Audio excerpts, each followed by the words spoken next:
La balloons pa rin tayo kaso nauna na yung laba kaya isunod na natin to mga balloons. At ito naman yung mga idol natin na nagre-request na puro balloons lang yung laman ng Army Camp.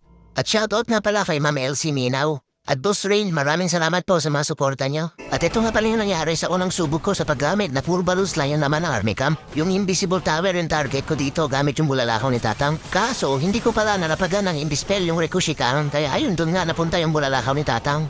Kaya ito inulit ko rin sa ibang account. Ang problema sa kakamadali, naka-invincible pala yung bulalakaw ni Tatang. Alam yung base to, zero flex nga talaga. Kaya ito, plan B naka-adat dahil may mata. At ito na nga, take 3. Puro lobo pa rin yung laman ng Army Camp. Pati yung reinforcement na dala ko, puro lobo pa rin. At ito nga, dinouble check ko ulit yung alaga at equipment na nakaset sa mga hero. Baka maulit na naman yung invincible bulalakaw ni Tatang.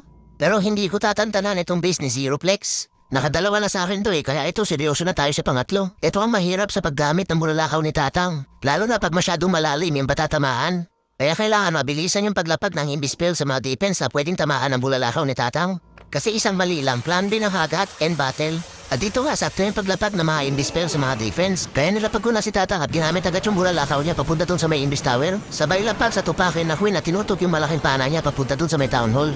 At ayun, bingo ka na yun, Zero Flex. Kaya umanda ka sa mga lobo ko at dito nga, nilapadan ko na ng ilang piraso papunta dito sa mga defense para matanggal ka agad yung multi-archer, yung single IT, kasama pati yung Brown Expo. At pinaalay-lakad ko nga lang tupakin na Queen habang hila-hila si Tatang papunta dito. Kaya kailangan matanggal ka agad yung mga defense na nandito sa loob gamit yung mga lobo para hindi mabugbog yung tupakin na Queen at si Tatang. Sabay lapag ng bahay ng aso dito sa may taas. Para pag lumabas yung dalawang robot kasama yung mga salamangkero, matanggal ka agad yung mga building sa pakalat-kalat dito sa may taas. Dahil ang plano, kailangan makapasok dito yung tupakin na Queen kasama si Tatang at yung Abday na BK. Kaso hindi natanggal ng mga lobo yung air defense at ito nga inuunti-unti na yung mga healer.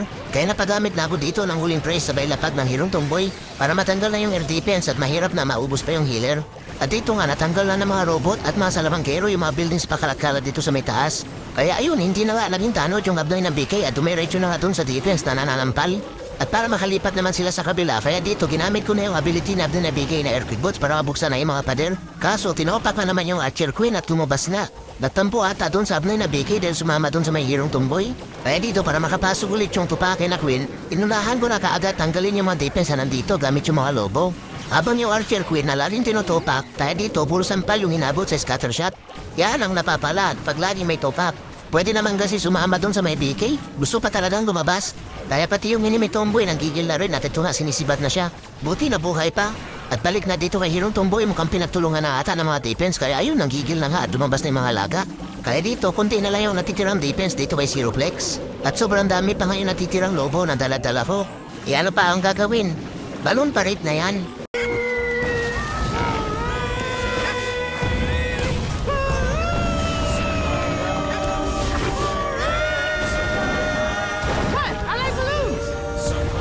At ayun, pinagahagis ang daay yung defense ni Zero Flex na mga bungo na sakay-sakay doon sa mga lobo. Kaya shoutout dito kay Zero ng Jet Kosota. Ikaw yung na-flex na yun gamit yung mga lobo.